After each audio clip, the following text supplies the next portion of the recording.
Hello नमस्कार, स्वागत है आपका मोमेंटम क्लासेस पर। तो हम टॉपिक पढ़ रहे थे एसेक्सुअल रिप्रोडक्शन।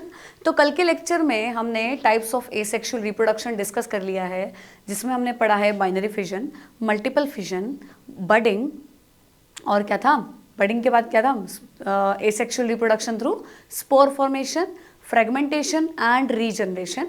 तो उनके एग्जाम्पल्स के साथ क्लियरली हमने समझ लिया है कि इन रिप्रोडक्शन में क्या क्या प्रोसेस होती है। जैसे बाइनरी फिजन में हमने कहा कि जो ऑर्गेनिज्म है वो स्प्लिट होके तो अपनी डॉटर सेल्स बना लेगा, है ना।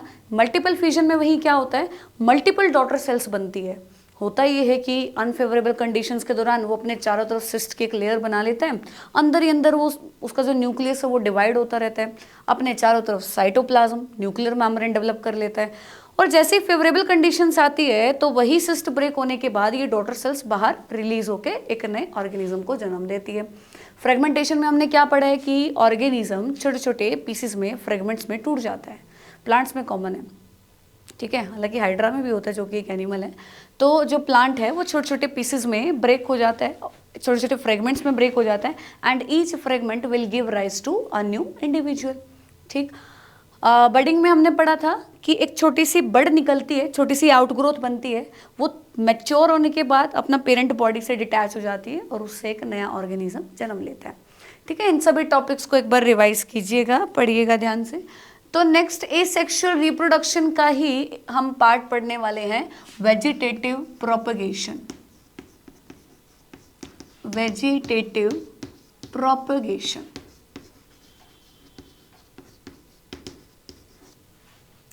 ठीक है। तो सबसे पहली इंपॉर्टेंट बात जो हमें इसके बारे में जाननी है वो ये है, vegetative propagation takes place in plants only. ठीक है, इससे पहले हमने जो एसेक्सुअल रिप्रोडक्शन पढ़ा है वो किन के अंदर पढ़ा है, यूनिसेलुलर ऑर्गेनिजम्स के अंदर पढ़ा है।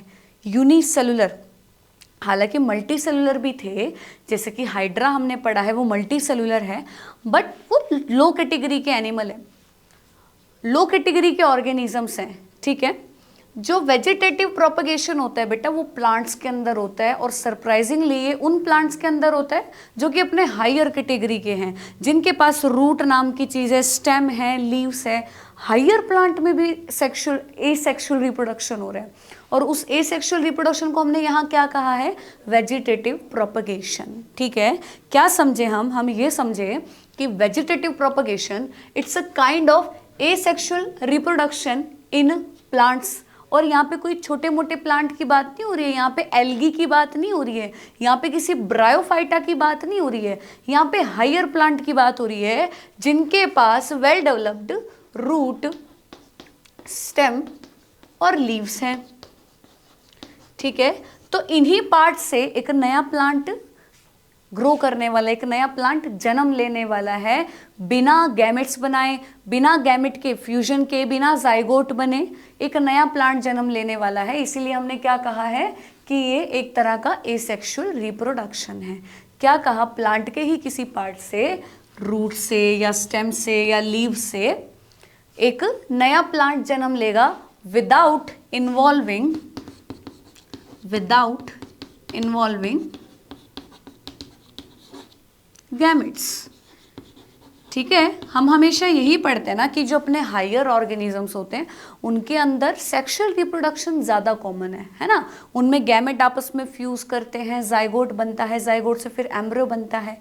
यही पढ़ते हैं ना हम कि हायर ऑर्गेनिजम्स में सेक्सुअल रिप्रोडक्शन होता है, बट इसमें सरप्राइजिंगली जो अपने हायर कैटेगरी के प्लांट हैं उनमें एसेक्सुअल रिप्रोडक्शन भी हो रहा है, और उस एसेक्सुअल रिप्रोडक्शन को हमने यहाँ पे क्या कहा है, वेजिटेटिव प्रोपगेशन कहा है। ठीक, तो इनको हम एक एक करके पढ़ेंगे कि कौन से प्लांट हैं जिनमें जो स्टेम है, स्टेम से एक नया प्लांट जर्मिनेट कर सकता है, बन सकता है। कौन सा प्लांट है जिनमें रूट के थ्रू वेजिटेटिव प्रोपगेशन होता है, और कौन से प्लांट है जिनमें लीव्स के थ्रू वेजिटेटिव प्रोपगेशन होता है। तो जिस भी पार्ट से एक नया प्लांट बना है, जिस भी पार्ट से वेजिटेटिव प्रोपगेशन हुआ है, उसको वेजिटेटिव प्रोपग्यूल बोला जाता है बेटा। That part is called vegetative propagule. ठीक है, जिस भी पार्ट से एक नए प्लांट ने जन्म लिया है, रूट से लिया है, स्टेम से लिया है, लीव से लिया है, उस पार्ट को हमने क्या कहा है, वेजिटेटिव प्रोपेग्यूल कहा है। ठीक है, तो 2-3 बातें हमने इस टॉपिक के बारे में जान ली है। Vegetative propagation, it takes place only in plants. किसी एनिमल में, किसी प्रोटिस्टा में, किसी बैक्टीरिया में वेजिटेटिव प्रोपगेशन नहीं होता है। ये किसके अंदर होता है, प्लांट्स के अंदर होता है। और प्लांट्स की भी हायर कैटेगरी जो है हमारी, उनमें है। हायर कैटेगरी जो है हमारे एंजियोस्पर्म, जो हमारे फ्लावरिंग प्लांट है, जिनमें फ्लावर नाम की चीज़ है, जिनमें रूट्स डेवलप कर रखे हैं, स्टेम डेवलप कर रखी हैं, और जिनमें लीव्स हैं, उनके अंदर ये वेजिटेटिव प्रोपगेशन यहाँ पे हो रहा है। ठीक है, तो चलिए एक एक करके डिस्कस करते हैं, और आप फैमिलियर भी हो इनसे। बस यहाँ पे हमने देखिए बड़े भारी भरकम नाम यूज कर लिए हैं वेजिटेटिव प्रोपगेशन, आप जानते भी हो इन चीजों के बारे में। देखिए जैसे अगर हम बात करें स्टेम की, स्टेम, तो आपने आलू के ऊपर, घर में आलू रखे होंगे, कभी उनके ऊपर छोटी छोटी बर्ड्स देखी होंगी। ठीक है, आलू के ऊपर छोटी छोटी बर्ड्स देखी होंगी ना, उनसे कई बार ग्रीन ग्रीन कलर की वो ब्रांच निकलनी स्टार्ट हो जाती है। तो यहाँ पे अगर तुम इस पार्ट को ज़मीन में लगा दोगे, इनको प्रॉपर मॉइस्चर मिलेगा, प्रॉपर इनकी फेवरेबल कंडीशंस होंगी, तो ये अपने से एक नया प्लांट ग्रो कर सकती है, अपने से एक नया आलू बना सकती है। ठीक है, तो चलो स्टेम को ना हम एक सीक्वेंस में पढ़ लेते हैं, ऐसे नहीं। देखो स्टेम होते हैं हमारे, जैसे कि अंडरग्राउंड स्टेम, अंडरग्राउंड स्टेम। तो अंडरग्राउंड स्टेम में हम उन स्टेम्स की बात करेंगे जो जमीन के नीचे हैं। ठीक है, अंडरग्राउंड स्टेम किन की बात कर रहे हैं हम यहाँ पे, जो जमीन के नीचे हैं। ठीक, तो मैं आलू का केस बताती हूँ, फर्स्ट केस में आलू का ही बताती हूँ। जैसे ये ऊपर से ब्रांच आ रही है, ये सॉइल है। ठीक है, ये ब्रांच आ रही है, इस ब्रांच ने यहाँ पे अपनी एक ब्रांच दे दी है। ठीक, तो पता है आलू कैसे लगता है, ये जैसे इसकी जो मेन स्टेम ब्रांच थी ना, इससे आलू नहीं बनता है। इसके साइड में जो ब्रांच होती है ना, ये खूब सारा फूड स्टोर होने की वजह से ऐसे मोटी हो जाती है, ऐसे लगते हैं आलू। ठीक है, जिसकी साइड ब्रांच होती है ना, जैसे ये मेन ब्रांच आ रही है, आ रही है, आ रही है, सॉइल के अंदर चली गई है, ग्राउंड के नीचे चली गई है, नीचे इसकी एक ब्रांच निकली है, वो ब्रांच मोटी हो गई है। क्यों हो गई है, क्योंकि उसमें लार्ज अमाउंट में फूड स्टोर हो गया, फूड स्टोरेज की वजह से वो फूल गई है, मोटी हो गई है। तो ऐसे स्टेम को बेटा ट्यूबर बोला जाता है, ट्यूबर। ठीक है, ट्यूबर का मतलब होता है जिसके अंदर लार्ज अमाउंट में फूड का स्टोरेज होता है। ठीक है, उसमें आलू सबसे बड़ी एग्जाम्पल है। ठीक, तो इसको हम वेजिटेटिव प्रोपेग्यूल क्यों बोलेंगे, क्योंकि बेटा आलू जो होता है, आलू के ऊपर प्रेजेंट होती है बर्ड्स, इनको पोटैटो की आईज बोला जाता है, पोटैटो की आईज बोला जाता है। ठीक है, तो अगर तुम इनको कट करके, ठीक है, इन बर्ड्स को कट करके ज़मीन में लगा दोगे, तो उससे एक नया प्लांट जन्म लेगा। ठीक है, कोई यहाँ पे गैमेट का फ्यूजन नहीं हुआ है, कोई जाइगोट नहीं बना है। हमने सिंपली क्या किया है, जहाँ से वो बड निकली है, ठीक है, जहाँ से वो बड निकली है, बड मतलब छोटी छोटी वो जो आउटग्रोथ निकली है, उस पोर्शन को हमने ज़मीन में लगा दिया है, और उससे एक नया प्लांट डेवलप कर जाएगा। ठीक है, यहाँ पे थोड़े दिन में रूट्स डेवलप करनी स्टार्ट कर जाएगी। ठीक है, लीफी पार्ट डेवलप करना स्टार्ट कर जाएगा। ठीक है, और इन रूट्स को क्या बोला जाता है, एडवेंटिशियस रूट्स, एडवेंटिशियस रूट। समझे? ठीक है, अच्छा ये और तुम्हारे दिमाग में डाउट होगा, एडवेंटिशियस वर्ड हमने क्यों यूज किया है यहाँ पे, इसको सिंपली रूट क्यों नहीं बोला, एडवेंटिशियस क्यों नहीं बोले, क्योंकि बेटा ध्यान से सुनना, देखो तुम्हें पता है जो प्लांट है वो किससे बनता है, एक सीड से, बीज से, है ना। बीज जर्मिनेट करता है, बीज जब अंकुरित होता है उसी से उसके रूट वाले और शूट वाले पोर्शन निकलते हैं। तो जैसे ये सीड है बेटा हमारा, ये सीड है, तो इसके दो पार्ट निकलते हैं, एक तो होता है रेडिकल, एक तो होता है रेडिकल। रेडिकल का काम होता है प्लांट का रूट वाला पोर्शन बनाना, रूट बनाना। ठीक है, और ऊपर निकलता है प्लूम्यूल। प्लूम्यूल क्या करता है, शूट वाला पोर्शन बनाता है, जैसे स्टेम वगैरह बनाता है, ये बनाता है शूट वाला पोर्शन। ठीक, तो ध्यान से सुनना, अगर रूट रेडिकल से बन रही है रेडिकल से बन रही है तब तो ठीक है, बट अगर वही रूट किसी और पार्ट से ग्रो कर रही है तो उस रूट को हम क्या बोलेंगे, एडवेंटिशियस रूट। ठीक है, तो यहाँ पे जो रूट बनी है वो किस पोर्शन से बनी है, स्टेम वाले पोर्शन से बनी है, रेडिकल से डिराइव्ड नहीं है, इसीलिए इसके लिए क्या वर्ड यूज किया जाता है, एडवेंटिशियस वर्ड यूज किया जाता है, एडवेंटिशियस रूट। ठीक है, अगर रूट तुम्हारी स्टेम से निकल रही है या तुम्हारी लीव से निकल रही है तो उसके लिए कौन सा वर्ड यूज करेंगे हम, एडवेंटिशियस। ठीक है, तो यहाँ पे एडवेंटिशियस रूट्स ग्रो करेंगी। ठीक है, इस बर्ड से जब ये बर्ड जर्मिनेट करेगी, इसको जैसे मॉइस्चर मिलेगा, अच्छे मॉइस्चर में और अच्छी फेवरेबल कंडीशंस में ये एक नया प्लांट यहाँ पर बना लेगी। ठीक है, तो आई होप ये आपको क्लियर हो गया। तो अंडरग्राउंड स्टेम में एक तो है अपना ट्यूबर। ठीक है, ऐसे ही नेक्स्ट है बेटा जिंजर।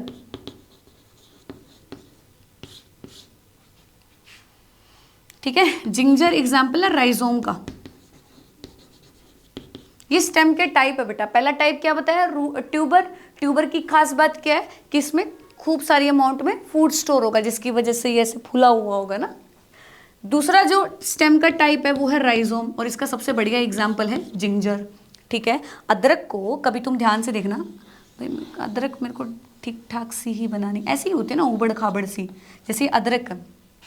ठीक है, तो अदरक को तुम ध्यान से देखना, उसके ऊपर इस तरह की ऐसे लाइनिंग्स बनी होती है ऐसे। ठीक, इसी से पता चलता है कि जिंजर क्या है, हमारा स्टेम है। क्योंकि बेटा ये जो लाइनिंग्स होती है ना, ये नोड होती है। स्टेम की खास बात होती है कि उसके ऊपर क्या प्रेजेंट होती है, नोड प्रेजेंट होती है, और नोड से ही उसकी ब्रांचेस निकलती है। जैसे कि अगर हम बात करें, ये स्टेम ब्रांच है। ठीक है, ये इससे एक ये ब्रांच मिल रही है, ये इससे एक ब्रांच निकल रही है, तो जिस पार्ट से ब्रांच निकलती है उसको नोड बोला जाता है बेटा, नोड। ठीक है, और दो नोड के बीच के डिस्टेंस को हम इंटरनोड बोल देते हैं। तो ये जो इसके ऊपर ये लाइनिंग्स बनी होती है ना, दीज लाइनिंग्स, इनको नोड बोला जाता है। ठीक है, तो जिंजर को ना ध्यान से देखना, जिंजर के ऊपर भी ना ऐसे बड ग्रो करनी स्टार्ट कर जाती है, ऐसे आउट ग्रोथ निकलनी स्टार्ट कर जाती है। ठीक है, इसको थोड़े दिन अच्छा मॉइस्चर कंटेंट दो, थोड़े दिन बाद यहाँ पे भी तुम्हें एडवेंटिशियस रूट्स देखने को मिलेंगी। ठीक है, समझ आई। जो जिंजर है अगर उसको बढ़िया वही मॉइस्चर कंटेंट मिलेगा ना, अच्छी फेवरेबल कंडीशंस मिलेंगी, तो यहाँ पे भी इसकी तरह ट्यूबर की तरह एडवेंटिशियस रूट्स ग्रो करना स्टार्ट कर जाएंगे। ये जो बड हैं ये जर्मिनेट कर जाएंगे एक नया प्लांट बनाने के लिए।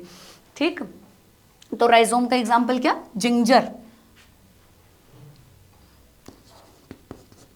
थर्ड, और क्या एग्जाम्पल पढ़ सकते हैं, बल्ब। बल्ब, ठीक है, दे लुक लाइक बल्ब, जैसे कि अनियन। ठीक है, अनियन में क्या होता है, छोटा सा ऐसे स्टेम होता है ना, छोटा सा, तुमने देखा होगा, इस स्टेम के नीचे छोटी छोटी ऐसे रूट्स निकलती हैं, और उसके ऊपर ये फ्लैशी लीव्स होती हैं। बहुत ही गंदा अनियन बन गया ये तो।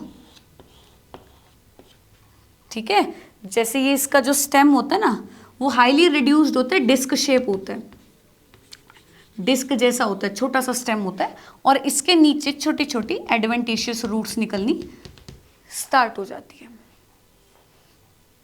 ठीक है, ये लीफी पार्ट होता है, ये लीव्स होती है, इसकी लीफी पार्ट होता है ऊपर वाला, और ये नीचे की तरफ क्या स्टेम है।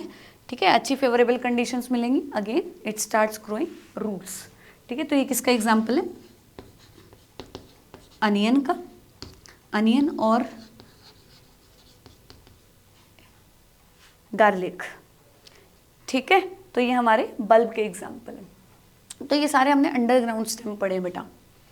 ठीक है, ट्यूबर क्या है, ट्यूबर हमारा पोटैटो है जिसमें लार्ज अमाउंट में स्टार्च फूड स्टोर है। तो हमने कहा ट्यूबर मतलब जो पोटैटो है, पोटैटो की जो आईज होती है, जो बड होती हैं, they germinate to give rise to a new plant under favourable conditions. ऐसे ही राइजोम में आता है हमारा जिंजर। ठीक है, और बल्ब में आता है हमारा अनियन। इनकी पहचान बहुत ईजी है। बल्ब की तो तुम्हें इसकी ट्यूबर की तो तुम्हें मैंने बताई दी है कि ये कैसे होंगे, क्यूट से होंगे ना, गोल गोल होंगे, इनमें खूब सारा फूड स्टोर है। ठीक है, राइजोम बेटा ऐसे हॉरिजॉन्टली मिलेंगे, हॉरिजॉन्टली ग्रो करेंगे सॉइल के नीचे इस प्रकार से, उबड़ खाबड़ से। जैसे तुमने टर्मरिक देखी होगी ना, टर्मरिक जो हल्दी होती है वो भी कुछ इसी पैटर्न में ग्रो करती है। ठीक है, तो राइजोम में कौन आएगा अपना, जिंजर। और बल्ब की तो पहचान बहुत ही ईजी है, बल्ब में कौन आता है, अनियन और लहसुन। प्याज और लहसुन दोनों क्या हैं, दोनों के स्टेम कैसे, बल्ब है, अपने बल्ब के अंडर आते हैं, ठीक है। तो ये तो हो गए हमारे अंडरग्राउंड स्टेम। इसके अलावा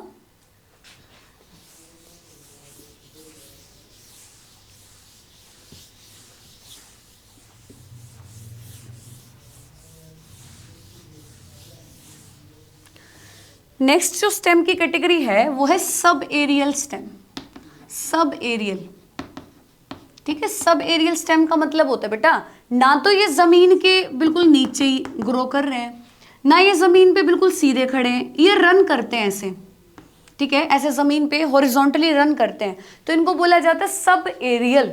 कि ना तो वो जमीन के बिल्कुल नीचे अंडरग्राउंड है और ना ही वो पूरा सीधा खड़े हैं जमीन के ऊपर इरेक्ट, ठीक। ये कैसे है, ये हॉरिजॉन्टली रन करते हैं ग्राउंड लेवल पे, तो इनको बोला जाता है sub aerial stem. Week stem है सब एरियल, वीक स्टेम, ठीक। तो इनके अंदर जैसे तुमने घास देखी होगी, घास ऐसी रन करती है ना, है ना, घास ऐसी रन करती है, तो इसीलिए घास को हम रखते हैं रनर्स की कैटेगरी में, रनर्स, ठीक। क्या है, देखो इसकी जो स्टेम है, इसके नोडल पार्ट से वही रूट्स ग्रो करनी स्टार्ट करेगी और उसके ऊपर प्रेजेंट होंगी इसकी पत्तियां, लीव्स वाला पार्ट, ठीक है।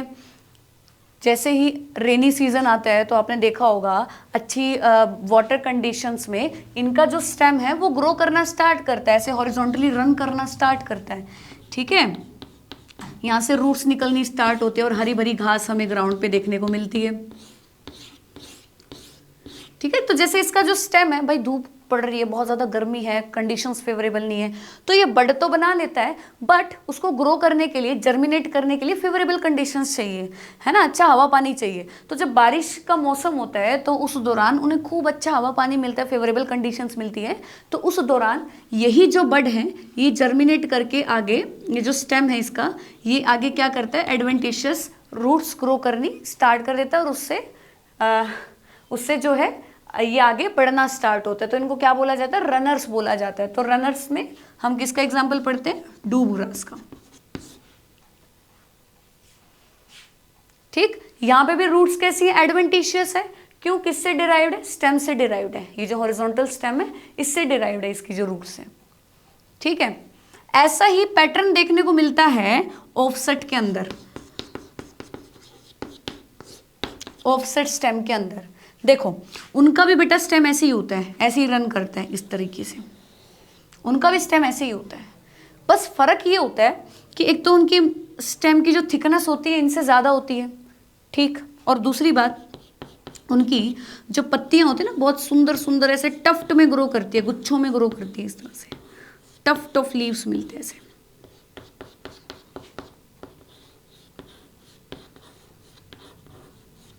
इस तरीके से। ये ऑफसेट होता है, this is offset, this is runner. दोनों का हालांकि पैटर्न सेम है बट फर्क इतना होता है, इसका स्टेम वीक मिलेगा इसके कंपैरिजन में, दूसरा इसकी जो पत्तियां होती है वो टफ्ट में मिलती है, टफ्ट ऑफ लीव्स, ठीक है। और तीसरा डिफरेंस ये है कि इनमें ना ये जो इंटरनोड है, जैसे मैंने बताया ना जहाँ से ये रूट्स और लीव्स निकलनी स्टार्ट होंगे इनको नोड बोलेंगे, ये नोडल पार्ट है, और दो नोड के बीच का डिस्टेंस क्या होता है, इंटरनोड। तो बेटा इनमें शॉर्ट इंटरनोड होते हैं रनर्स के कंपैरिजन में, शॉर्ट इंटरनोड, ठीक है। तो ऑफसेट का बहुत ही अच्छा एग्जाम्पल है अकार्निया, जिसको हम वाटर हाइकेंथ भी बोलते हैं,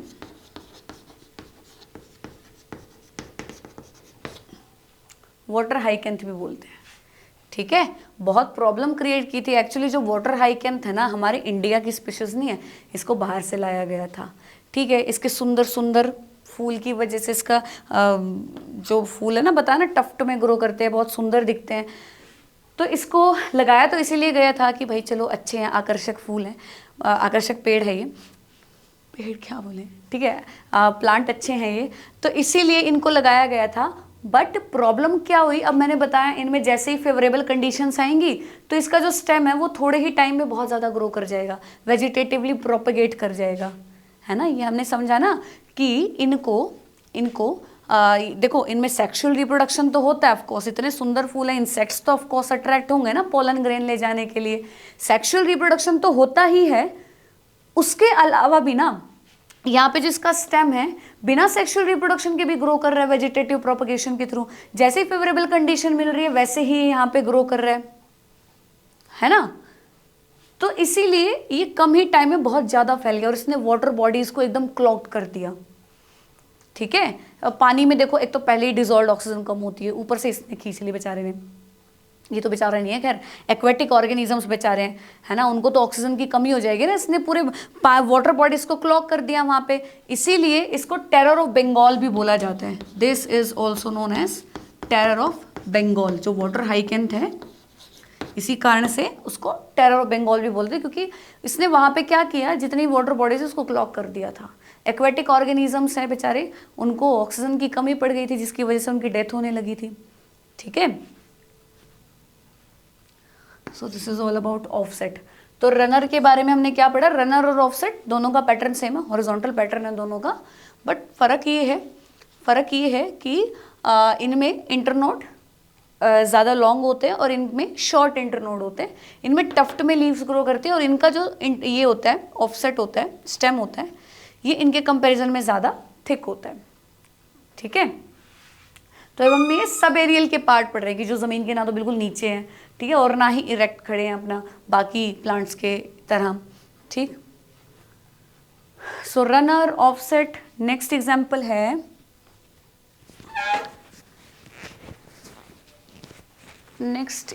है सकर्स।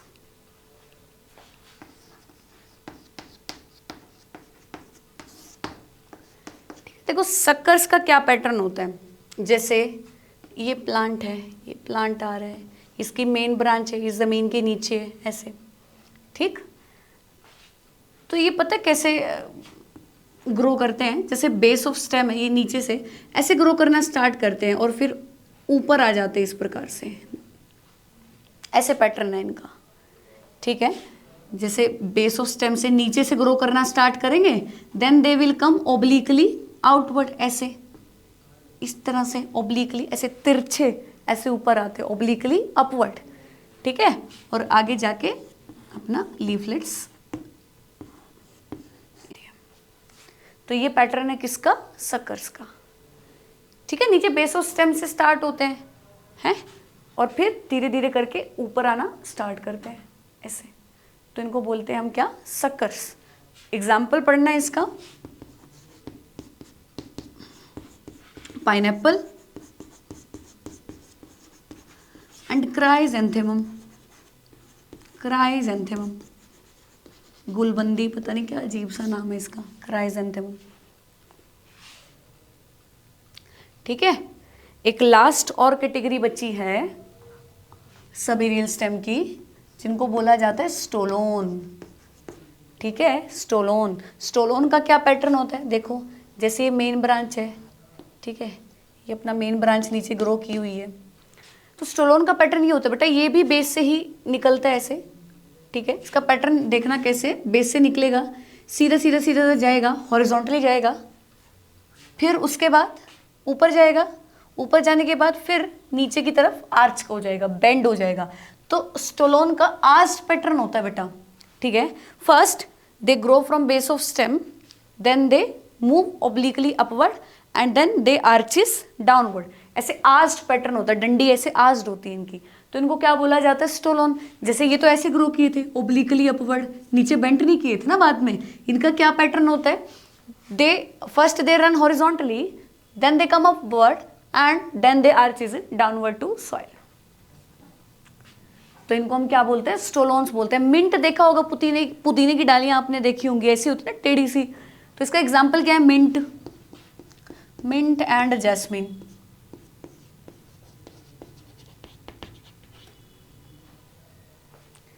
ठीक है, तो यहाँ पर खत्म होता है वेजिटेटिव प्रोपगेशन थ्रू स्टेम। हमने पढ़ लिया है कि स्टेम के थ्रू वेजिटेटिव प्रोपगेशन क्या होता है। देखो सबका कॉन्सेप्ट सेम है बेटा, सबका कॉन्सेप्ट सेम है। स्टेम में वो बड ग्रो कर जाएंगी, बड तो बन जाएंगी, बट बड से अगला प्लांट बनाना है नहीं बनाना है वो डिपेंड करता है कि उसको प्रॉपर न्यूट्रिशन मिल रहा है, अच्छा पानी उसको मिल रहा है, मॉइस्चर अच्छा मिल रहा है, तभी वो आगे जाके जर्मिनेट कर पाएंगे। ठीक है, जैसे ही फेवरेबल कंडीशन आएंगी यही बड जर्मिनेट करके एक नए प्लांट को जन्म देती है। ये कॉन्सेप्ट है वेजिटेटिव प्रोपगेशन का। सिंपली कोई बड निकली छोटी सी और उस बड ने जर्मिनेट किया और अपने से एक नया प्लांट बना दिया। ठीक है, जो इसमें हमने करना था वो इसके एग्जाम्पल्स याद करने थे। पहले हमने अंडरग्राउंड स्टेम पढ़ा, अंडरग्राउंड स्टेम में हमने राइजोम पढ़ा, हमने ट्यूबर पढ़ा, बल्ब पढ़ा। तो इनके एग्जाम्पल ईजी है। ट्यूबर में कौन आएगा अपना, आलू आएगा, राइजोम में जिंजर, और उसमें बल्ब में अनियन एंड गार्लिक, है ना। फिर उसके बाद हमने पढ़े ये सब एरियल स्टेम, सबका पैटर्न हमने ऑब्जर्व कर लिया है। जैसे कि रनर्स और ऑफसेट दोनों का पैटर्न लगभग सेम है, बस थोड़ा बहुत डिफरेंस है दोनों के अंदर। सक्कर्स का पैटर्न हमने देख लिया है। ठीक है, वही नीचे से स्टार्ट होंगे, अंडरग्राउंड नीचे जमीन के नीचे से स्टार्टिंग तो इनकी जमीन के नीचे से ही है, but then they grow obliquely upward, soil के ऊपर आ जाते हैं। ठीक है, स्टोलोन का क्या पैटर्न है, again they also rise from base of stem, horizontally run करेंगे, ऊपर जाएंगे और फिर उसके बाद नीचे बेंड हो जाएंगे। आर्च्ड पैटर्न होता है किसके अंदर, स्टोलोन के अंदर। ठीक है, तो रनर के एग्जाम्पल पढ़ा है हमने, ग्रास। ऑफसेट का एग्जाम्पल पढ़ा है हमने, अकार्निया जिसने तबाही मचा दी थी, है ना, वाटर हाइकेंथ जिसको टेरर ऑफ बंगाल भी बोलते हैं। सक्कर्स में हमने पढ़ा है पाइनएप्पल एंड क्राइजेंथेमम। स्टोलोन में हमने पढ़ा है मिंट एंड जैस्मिन। ठीक है, तो आई होप इतना आपको क्लियर हो गया है स्टेम के बारे में। आगे हम पढ़ते हैं लीव्स। लीव्स के थ्रू भी वेजिटेटिव प्रोपगेशन होता है।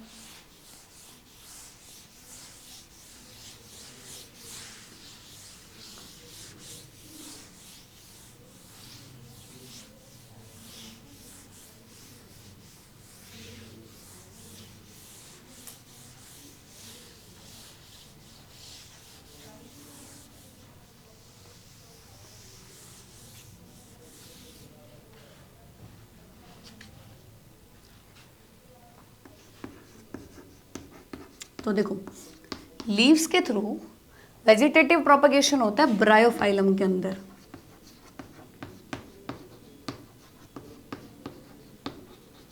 ब्रायोफाइलम क्या होता है इस प्लांट में, जैसे ये प्लांट की पत्तियां हैं, ठीक है,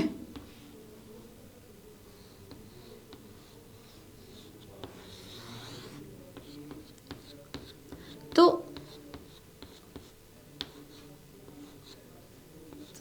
जो ये लीफ मार्जिन है ना बेटा, जो ये लीफ मार्जिन होते हैं यहां पे बड ग्रो करनी स्टार्ट करती है।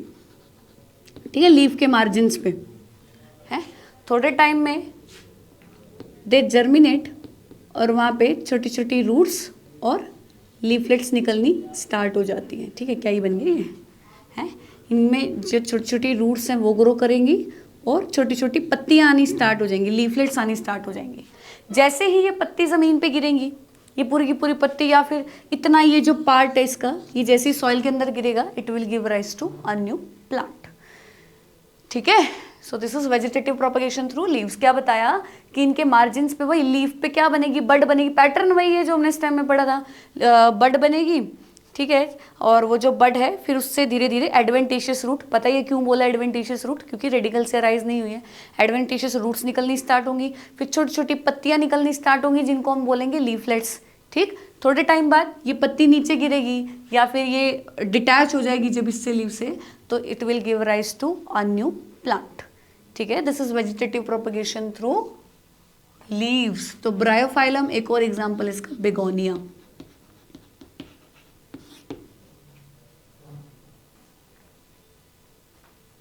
ठीक है, तो आई होप ये आपको क्लियर हो गया है कि वेजिटेटिव प्रोपगेशन क्या है। एक तरह का एसेक्सुअल रिप्रोडक्शन है बेटा प्लांट्स के अंदर। तो प्लांट्स के ही किसी पार्ट से, रूट से, स्टेम से, लीव से एक छोटी सी बड अराइज होगी और वो जो बड है उसको जैसे ही फेवरेबल कंडीशंस मिलेंगी, उन फेवरेबल कंडीशंस में वो जर्मिनेट कर जाएगी, उसमें रूट्स आनी स्टार्ट हो जाएंगी, लीफी पोर्शन आना स्टार्ट हो जाएगा। ठीक है, तो अगर हम उसको ज़मीन में लगा देंगे या नेचुरली अगर वो पेरेंट से डिटैच हो जाती है तो उससे एक नया प्लांट बन जाएगा। तो ये सारा, ये जितना भी अभी तक मैंने पढ़ा है सारा नेचुरली हो रहा है, हमने कुछ नहीं करवाया भाई, हमने कोई अलग से वहाँ पे प्लांट हार्मोन नहीं दिया है, अलग से कुछ नहीं किया है, ये सारा नेचुरल वेजिटेटिव प्रोपगेशन है बेटा। ऐसे ही हम आर्टिफिशियली भी करवा सकते हैं, जो हम अगले टॉपिक में अभी डिस्कस करने वाले हैं, आर्टिफिशियल वेजिटेटिव प्रोपगेशन। ये सारा नेचुरल था, ठीक है। जैसे आलू है, आलू में वो जो बड बनती है वो हम थोड़ी बनाते भाई, अपने आप ही ग्रो करती है वो, तो नेचुरल वेजिटेटिव प्रोपगेशन है। जो घास है, ग्रासेस ग्रो करती है रेनी सीजन में फेवरेबल कंडीशंस आने पे, वो नेचुरल है, वो हम थोड़ी करवा रहे हैं, ठीक है। तो ये अभी तक हमने जितना भी पढ़ा है ये सारा किसका एग्जाम्पल है, नेचुरल वेजिटेटिव प्रोपगेशन का एग्जाम्पल है, ठीक।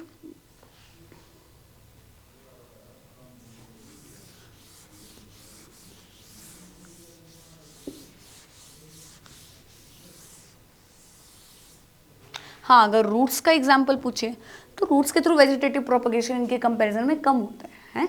तो रूट्स में हम पढ़ सकते हैं स्वीट पोटैटो, जो शकरकंदी होती है, ट्यूबरस रूट बोलते हैं उसको, ट्यूबरस रूट, क्योंकि जो स्वीट पोटैटो है उसमें भी तो खूब सारा फूड स्टोर होता है। ट्यूबरस रूट में इसका सबसे बड़ी एग्जाम्पल क्या है, स्वीट पोटैटो,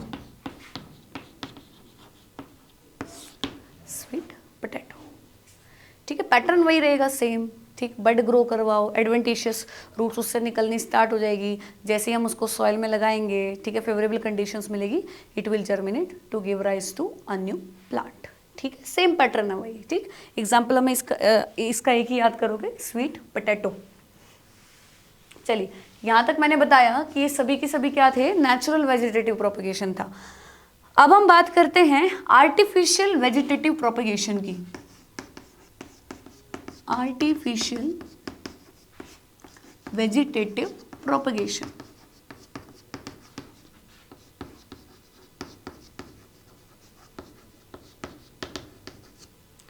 ठीक है। तो इसमें हमने पढ़ना है कटिंग,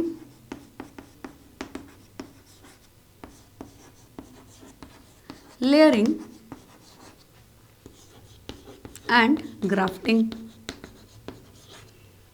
ठीक है। आर्टिफिशियल में क्या पढ़ना हमने, कटिंग, लेयरिंग एंड ग्राफ्टिंग। देखो, एज द नेम सजेस्ट, सबसे पहले हम कटिंग की अगर बात करें, चौक ले लेती हूँ।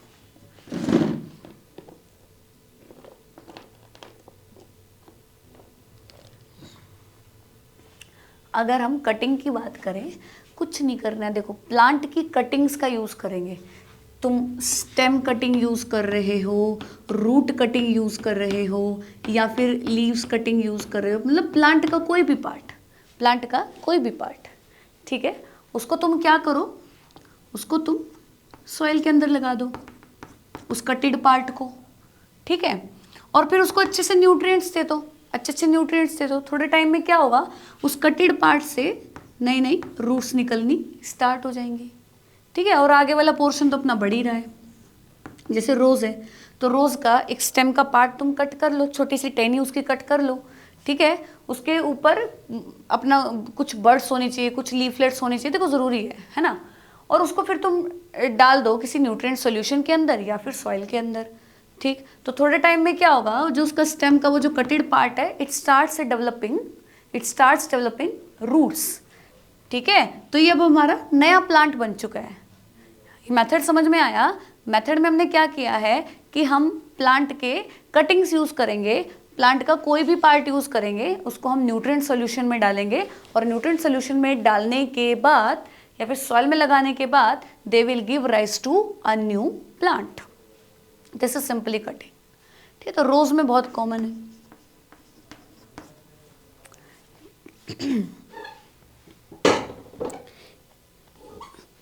ठीक है, रोज में, ग्रेप्स में, शुगर केन में तो नेचुरल वेजिटेटिव प्रोपगेशन भी होता है।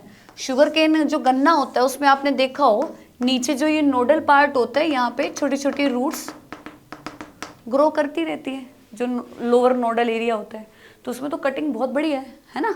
तो ये हमारे कटिंग के एग्जाम्पल हो गए। मेथड समझ में आ गया है कि जो वो कटेड पार्ट है, जो भी आपने वो कटेड पार्ट लिया है, उसको आप किसी अच्छे सोल्यूशन में डाल दो, न्यूट्रिएंट सोल्यूशन के अंदर डाल दो, या सॉइल में उसको ग्रो करवा दो, तो उससे एक नया प्लांट अपना बन जाएगा, मिल जाएगा हमें, ठीक। उसके बाद देखो लेयरिंग में अब क्या किया जाता है, ये उन प्लांट्स के लिए हैं जिनकी टहनियाँ सॉइल के नज़दीक होती है, मतलब ग्राउंड लेवल के आसपास होती है, ठीक है, देखो बात ऐसी है, ये हम कर बड़े प्लांट में भी सकते हैं जिनकी टहनियाँ दूर होती है ग्राउंड से, करते हैं उनमें भी है, बट उनमें इजी रहता है जो जिनकी टहनियाँ ग्राउंड लेवल के नज़दीक होती है। क्यों? देखो इस मेथड में हम लोग क्या करेंगे,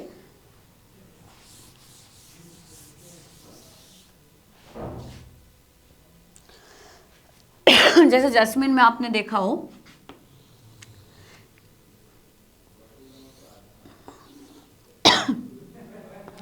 ये सॉइल है मान लो, ठीक है, ये इसकी ग्रोइंग ब्रांच है,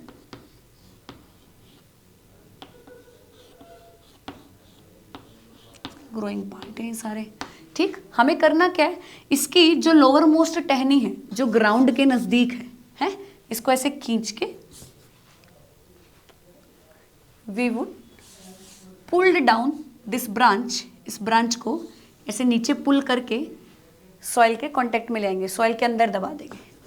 ठीक है, ग्रोइंग पार्ट को रखेंगे बाहर, ग्रोइंग पार्ट को रखेंगे बाहर। ठीक है, ऐसे जो इसकी लोअर मोस्ट ब्रांच है इसको हमने यहाँ से नीचे पुल किया, सॉइल के कांटेक्ट में लेके आए, और जो ग्रोइंग पार्ट है उसको बाहर रखा। ठीक है, अब तुम्हें पता ही है सॉइल में अपने न्यूट्रिएंट्स वगैरह ये सारी चीज़ें तो प्रेजेंट हैं ही, तो थोड़े टाइम बाद क्या होगा कि ये जो पार्ट हमने इसका नीचे दबाया था सॉइल में, प्रॉपर न्यूट्रिएंट मिलने की वजह से, अच्छा मॉइस्चर मिलने की वजह से यहाँ पे थोड़े टाइम बाद रूट्स डेवलप करनी स्टार्ट हो जाएगी। ठीक है, जैसे ये तो मेन प्लांट था ही, इसकी तो मेन रूट्स थी ही, तो इसकी हमने किसी एक ब्रांच का यूज करके एक नया प्लांट बना लिया है। ठीक है, मेथड क्या था कि इसकी जो सबसे छोटे वाली, छोटे नहीं, जो सबसे ग्राउंड लेवल के पास वाली जो टहनी है ना, उसको नीचे हमने पुल किया और उसको सॉइल के कांटेक्ट में ले आए, और जो उसका ग्रोइंग पार्ट है वो इसके ऊपर रखा है।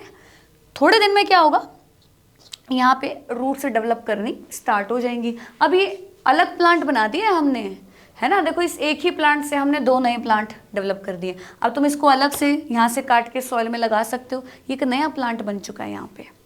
ठीक है, so this is called layering. ठीक है, तो लेयरिंग इन जैसे प्लांट्स के लिए इजी रहता है, जिनकी नाजुक नाजुक सी ये टहनियाँ हैं जो ग्राउंड लेवल के आसपास मिलती है, तो उनके लिए ये प्रोसीजर इजी रहता है। ठीक है, तो इसका एग्जाम्पल है जैस्मिन,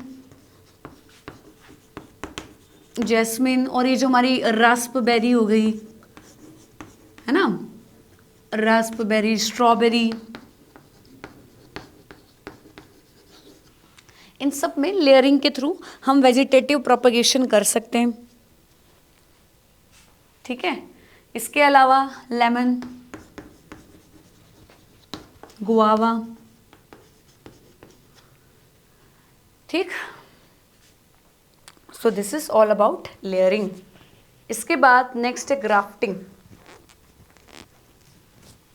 ग्राफ्टिंग, देखो ग्राफ्टिंग में हम क्या कर सकते हैं, एक प्लांट का हम स्टेम वाला पोर्शन अगर ले लें, ठीक है, स्टेम नहीं क्या बोलेंगे हम, देखो हमें क्या चाहिए, हमें एक प्लांट चाहिए अपने अकॉर्डिंग चाहिए भाई, उसकी किसी एक प्लांट की रूट्स बहुत अच्छी है, उनकी वाटर एब्जॉर्प्शन कैपेसिटी अच्छी है। मान लो ये प्लांट था, ठीक है, और इसकी रूट्स में ना बार बार डिजीज लग रही थी, इसकी रूट्स सर्वाइव नहीं कर पा रही है, इतनी अच्छी रूट्स नहीं है इसकी, समझ में आई बात।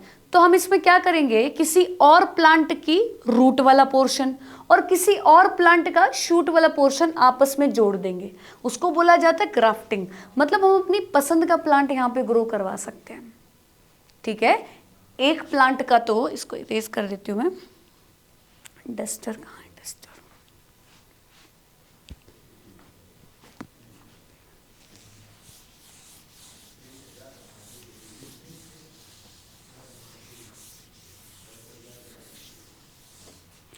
तो बेटा ग्राफ्टिंग में हम क्या करते हैं, एक प्लांट का तो हम लेंगे रूट वाला पोर्शन, ठीक है, और दूसरे प्लांट का लेंगे हम शूट वाला पोर्शन। ठीक, जहां पे ये ब्रांचेस, ये लीव्स वगैरह होंगी, एक का लेंगे रूट वाला पोर्शन, तो जो रूटेड पोर्शन होता है उसको बोला जाता है स्टॉक, स्टॉक, और जो स्टेम वाला पोर्शन होता है इसको बोला जाता है स्काइन। ठीक है, इन दोनों को जोड़ के एक प्लांट हम बना देंगे, इसको बोला जाता है ग्राफ्टिंग। देखो मैंने क्या बताया, कई कारण होते हैं इसके।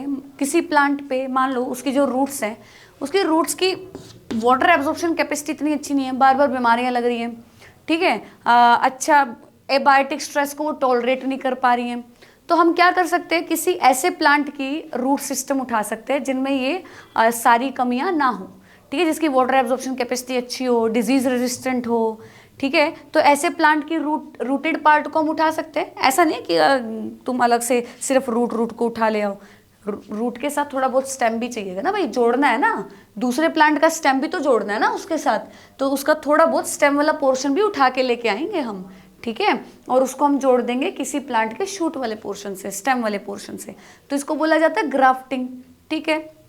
तो ग्राफ्टिंग में क्या करेंगे, स्टेम वाला पोर्शन और रूट वाला जो पोर्शन है उनको आपस में जोड़ देंगे, ठीक है। तो ये जो कट होता है ना, देखो वो अपने हिसाब से देगा, वो ओब्लिक कट दे रहा है या फिर वी शेप कट दिया है, वो उसकी मर्जी है जो ग्राफ्टिंग कर रहा है, ठीक है। फिर इनको हम जोड़ देंगे,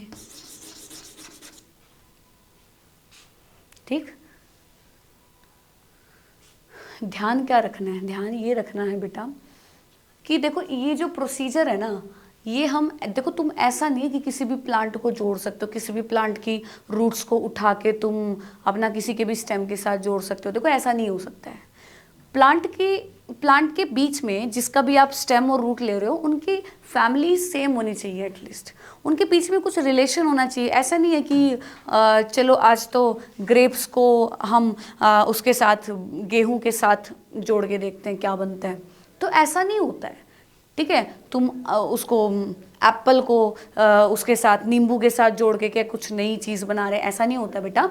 तुम्हें क्या करना पड़ेगा, क्या चीज़ देखनी पड़ेगी कि एटलीस्ट वो जो प्लांट है ना, उनकी कैटेगरी सेम हो, सेम कैटेगरी के प्लांट को ही हम आपस में ग्राफ्टिंग कर सकते हैं, ठीक। और दूसरी बात, ये ग्राफ्टिंग ऐसी नहीं हो जाती है, इनके बीच में ना ग्रोइंग टिश्यू चाहिए हमें, इनके बीच में हमें कैम्बियम चाहिए, कैम्बियम ये बहुत ज़रूरी है, कैम्बियम रिंग होनी चाहिए ताकि यहाँ पे नए टिश्यूज बना सके, यहाँ पे इनकी ग्रोथ करवा सके। कैम्बियम क्या होता है बेटा, मेरिस्टेमेटिक टिश्यू होता है, मेरिस्टेमेटिक टिश्यू। अब तुम कहोगे मेरिस्टेमेटिक टिश्यू तो प्लांट में लगभग हर जगह होता है, उसी के प्लांट से, उसकी वजह से प्लांट ग्रो कर पाता है, तो बेटा ऐसा नहीं है। देखो क्या होता है, जो हमारे डाइकोट स्टेम होते हैं ना, डाइकोट स्टेम, सिर्फ उन्हीं के अंदर कैम्बियम प्रेजेंट होता है।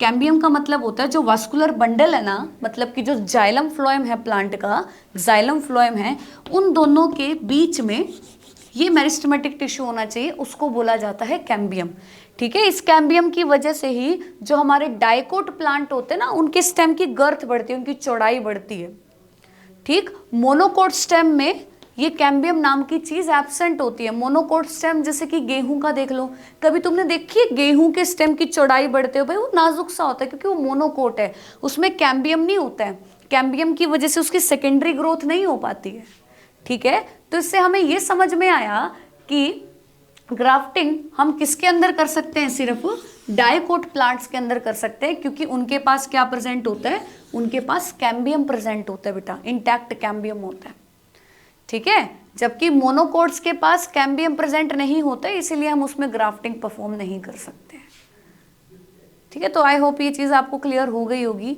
अरे भाई सीधी सी बात है, कैम्बियम तो हमें चाहिएगा ना भाई, मेरिस्टेमेटिक एक्टिविटी तो चाहिएगी, यहाँ ग्रोथ तो चाहिएगी वस्कुलर बंडल के बीच में, है ना। तो इस वजह से grafting can be performed only in dicotyledonous plant, monocot में ग्राफ्टिंग हम परफॉर्म नहीं कर सकते। रीज़न आपको समझ में आ गया यहाँ पे क्या है, ठीक है। और ऐसे किसी का भी स्टेम और वो रूट वाला पोर्शन ही उठा के ले आएंगे, पहले उसके बाहर की बार्क हमें अलग करनी पड़ेगी, जो छाल होती है वो थोड़ी वो निकालनी पड़ेगी, ठीक है। थोड़ा जाइलम फ्लोएम दोनों का आपस में इंटैक्ट होना चाहिए, तब जाके ये अच्छे से ग्राफ्ट बन पाएगा, अदरवाइज रिजेक्ट हो जाएगा ये, ठीक। तो जैसे ग्राफ्टिंग कर सकते हैं एप्पल के अंदर, एप्पल की कई तरह की वैरायटी हम ग्रो करवा सकते हैं, एप्पल, पियर, एप्रिकॉट, तो इन प्लांट्स में हम ग्राफ्टिंग परफॉर्म कर सकते हैं, ठीक है। तो ये तीनों मेथड हमने पढ़ लिए हैं आर्टिफिशियल वेजिटेटिव प्रोपगेशन के, कटिंग, लेयरिंग एंड ग्राफ्टिंग। कुछ नहीं है, कटिंग में क्या करना है, प्लांट का वो कोई भी पार्ट कट किया, ठीक है, जिसपे ग्रोइंग पार्ट्स होने ज़रूरी है बेटा, ठीक है, उसको हम सॉइल में लगा देंगे या किसी न्यूट्रिएंट मीडिया में लगा देंगे तो थोड़े दिन बाद उसमें रूट्स डेवलप करनी स्टार्ट हो जाएंगी। ठीक, लेयरिंग में मैंने क्या बताया, लेयरिंग सिंपल हमने क्या किया है कि प्लांट के ही स्टेम का यूज़ करके, उसी की किसी ब्रांच का यूज़ करके एक नया प्लांट बनाया है। उसकी जो भी टहनी जो अपने ग्राउंड लेवल के नज़दीक होगी उसको खींच के सॉइल के अंदर लगा देंगे और ग्रोइंग पार्ट को बाहर रखेंगे। थोड़े टाइम बाद वहाँ पे नई रूट्स बननी स्टार्ट हो जाएंगी, उसको हम वहाँ से अलग करके एक नया प्लांट बना सकते हैं। ग्राफ्टिंग में हमने क्या किया है, ग्राफ्टिंग में हमने एक प्लांट का रूटेड पोर्शन उठाया है, एक प्लांट का शूट पोर्शन उठाया है। वो हमारी मर्जी है कि हमें प्लांट में ये करेक्टरिस्टिक्स चाहिए, देखो इसकी रूट इतनी अच्छी है, देखो इस पर फल अच्छे लगते हैं, इसका स्टेम वाला पोर्शन बहुत अच्छा है, स्टेम अच्छे स्ट्रेंथ दे रहा है यहाँ पे, तो हम अपने हिसाब से रूट का और स्टेम वाले पोर्शन का चुनाव करेंगे और दोनों को आपस में जोड़ देंगे। क्या समझा हमने ग्राफ्टिंग से, कि हम इनको डाइकोट में ही परफॉर्म कर सकते हैं, मोनोकोट में परफॉर्म नहीं करेंगे क्योंकि मोनोकोट में कैम्बियम नहीं होता है। ठीक है, बस एक लास्ट बचा है हमारा, लास्ट है टिश्यू कल्चर। टिश्यू कल्चर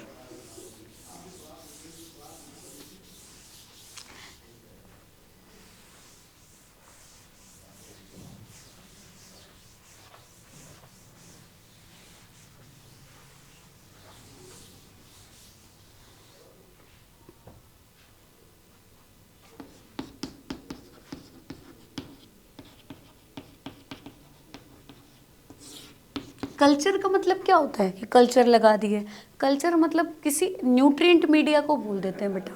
ठीक है, ऐसा मीडिया जिसमें अच्छे सारे न्यूट्रिएंट्स प्रेजेंट है उसको कल्चर बोल देते हैं। तो देखो बेसिकली हमने यहाँ पे क्या करवाना है, जो प्लांट टिश्यू है उसको अच्छे न्यूट्रिएंट मीडिया में रखना है, इससे हमें ये बात समझ में आ रही है। ठीक है, tissue culture also known as micro propagation. Micro propagation, तो देखो हमने करना क्या है, हमने प्लांट की सेल्स को अलग कर लेना, प्लांट टिश्यू को अलग कर लेना है। ठीक है, ये हमने अलग कर लिया और इसको फिर भेज देना न्यूट्रिएंट मीडिया में, न्यूट्रिएंट मीडिया के अंदर। ठीक है, तो वो होगा एक जेली लाइक सब्सटेंस जिसको बोला जाता है अगार, जिसको बोला जाता है अगार। ठीक है, तो इसमें हमने न्यूट्रिएंट्स डाल दिए हैं, अपने हार्मोन्स डाल दिए हैं, अपने हिसाब से खूब सारे न्यूट्रिएंट्स डाल दिए। तो थोड़े टाइम बाद क्या होगा, ये जो सेल्स हैं ये यहाँ पे डिवाइड करेंगी, ये ग्रो करेंगी और एक सेल्स का एक मास बन जाएगा, मास ऑफ सेल बन जाएगा, जिसको हम क्या बोलेंगे, कैलस।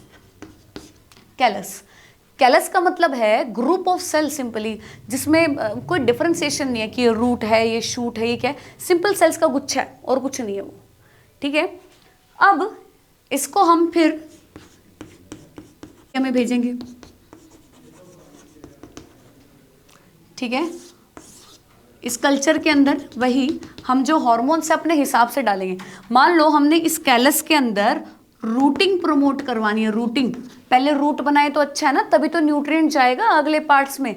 तो हमें यहाँ पे रूटिंग प्रमोट करनी है, तो मैं यहाँ पे कौन सा हार्मोन डालूंगी, किस हार्मोन की मात्रा यहाँ पे ज़्यादा रखूंगी।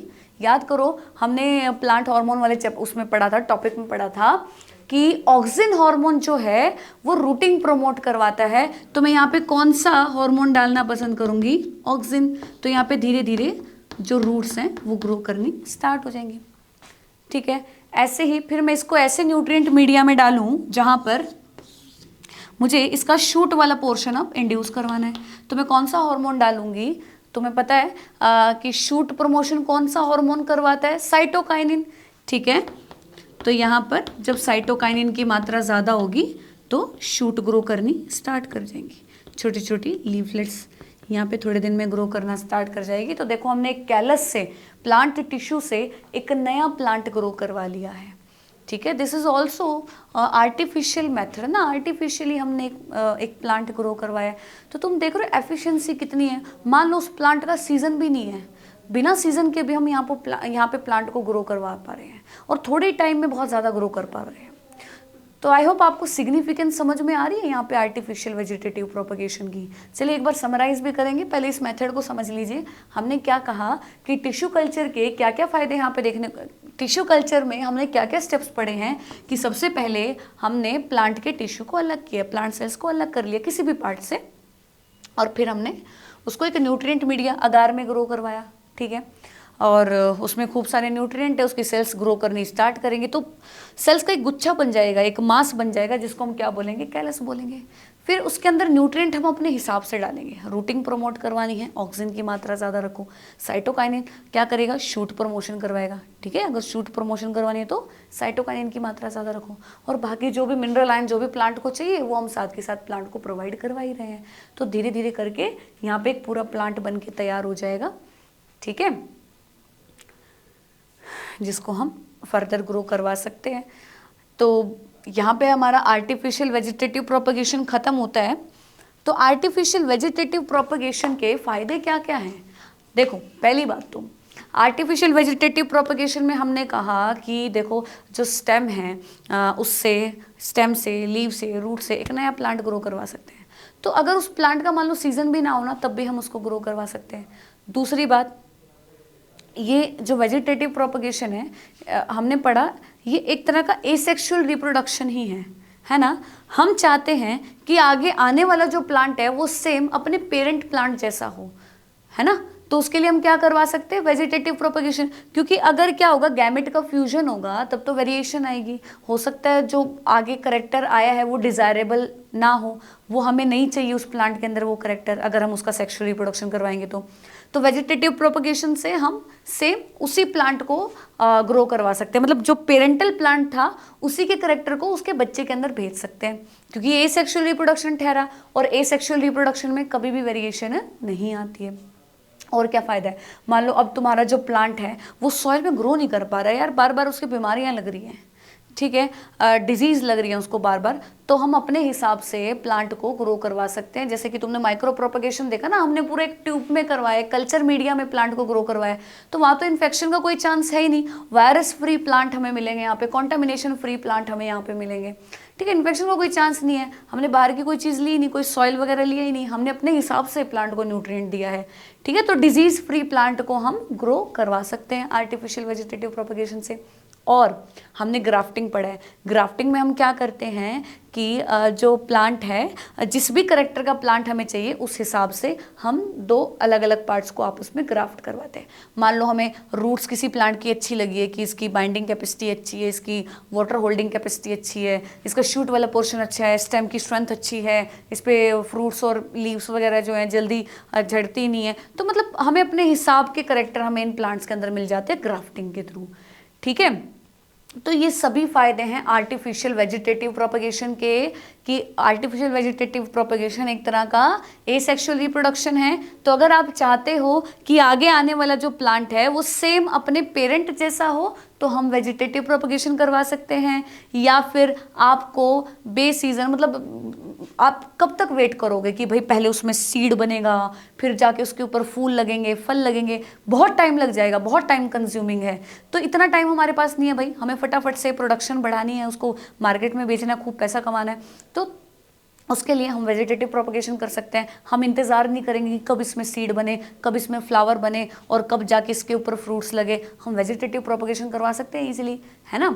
और अपने हिसाब के करेक्टर्स प्लांट के अंदर डेवलप करने हैं तो ग्राफ्टिंग करवा सकते हैं, ठीक है। डिज़ायरेबल करेक्टर्स के लिए हम ग्राफ्टिंग भी करवा रहे हैं यहाँ पे। और डिजीज़ फ्री प्लांट बनाना है हमने कम टाइम में, तो उसके लिए माइक्रो प्रोपगेशन बहुत बेस्ट टेक्निक है, ठीक है। तो यहाँ तक हमारा एसेक्सुअल रिप्रोडक्शन खत्म हो गया। देखो, हमने यूनिसेलुलर ऑर्गेनिजम्स के अंदर एसेक्सुअल रिप्रोडक्शन पढ़ लिया है ना। और ये भी देखा कि मल्टी सेलुलर ऑर्गेनिजम्स हैं उनके अंदर भी एसेक्सुअल रिप्रोडक्शन होता है। और तो और बड़े प्लांट्स जो भी हमने पढ़ा, जिनके पास रूट, स्टेम, लीव्स है, जो हायर कैटेगरी के प्लांट हैं, उनके अंदर भी एसेक्सुअल रिप्रोडक्शन होता है। और वो किसके थ्रू, वेजिटेटिव प्रोपगेशन के थ्रू। नेचुरली भी होता है और हम भी करवाते हैं वेजिटेटिव प्रोपगेशन। उसके फ़ायदे हमने पढ़ ही लिए हैं, क्या क्या फ़ायदे हैं, ठीक। तो नेक्स्ट लेक्चर में हम सेक्सुअल रिप्रोडक्शन स्टार्ट करेंगे प्लांट्स के अंदर, ठीक है। तो आई होप यहाँ तक आपको क्लियर हो गया है। एक बार इनके एग्जाम्पल्स अच्छे से लर्न कर लीजिएगा, प्रैक्टिस कर लीजिएगा, ठीक है। Thank you so much, God bless you.